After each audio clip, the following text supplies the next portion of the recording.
brought you by Silver Pumps and Motors. Top quality और consistent performance के लिए सिर्फ सिल्वर पंप्स नाम याद रखना. నువ్వు అటు తిరిగి ఇటు తిరిగి చివరికి నా దగ్గరికి వస్తావని తెలుసు అంటూ పూరి జగన్నాథ్ డైలాగ్ ఒకటి ఉంటుంది.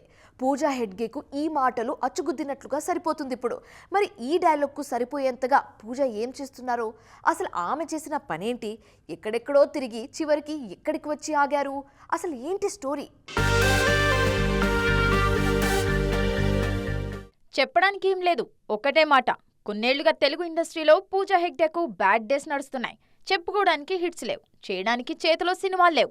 ప్రస్తుతం ఇదే పూజా కెరీర్ తెలుగులో. కానీ తమిళం, హిందీలో మాత్రం అమ్మడు బాగానే దూసుకుపోతోంది. అక్కడ చేతి నిండా సినిమాలున్నాయి. సూర్యతో రెట్రో, విజయ్తో జననాయగన్ సినిమాలు చేస్తున్నారు ఈ బ్యూటీ. కాంచన 4లోనూ పూజాని హీరోయిన్ గా తీసుకున్నారు లారెన్స్. తమిళంలో బిజీగానే ఉన్నా తెలుగులో మాత్రం పూజాను అస్సలు ఎవరూ పట్టించుకోవట్లేదు. ఆ మధ్య నాగ చైతన్య సినిమా వచ్చినట్లే వచ్చి చేజారిపోయింది. ఇక ఈ భామ టాలీవుడ్ పై ఆశలు వదులుకున్నట్లే కనిపిస్తున్నారు.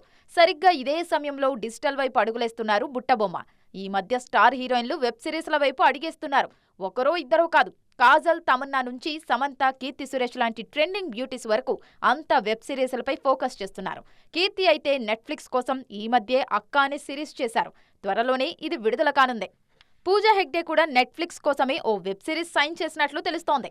తమిళ దర్శకుడు అజయ్ జ్ఞానముత్తు ఈ సిరీస్ను రూపొందిస్తున్నారు. డిమోంటీ కాలనీ, కోబ్రా లాంటి సినిమాలు చేసిన అజయ్ పూజా కోసం ఓ కథ సిద్ధం చేశారు. త్వరలోనే ఈ సిరీస్ షూటింగ్తో బిజీ కానున్నారు ఈ బ్యూటీ.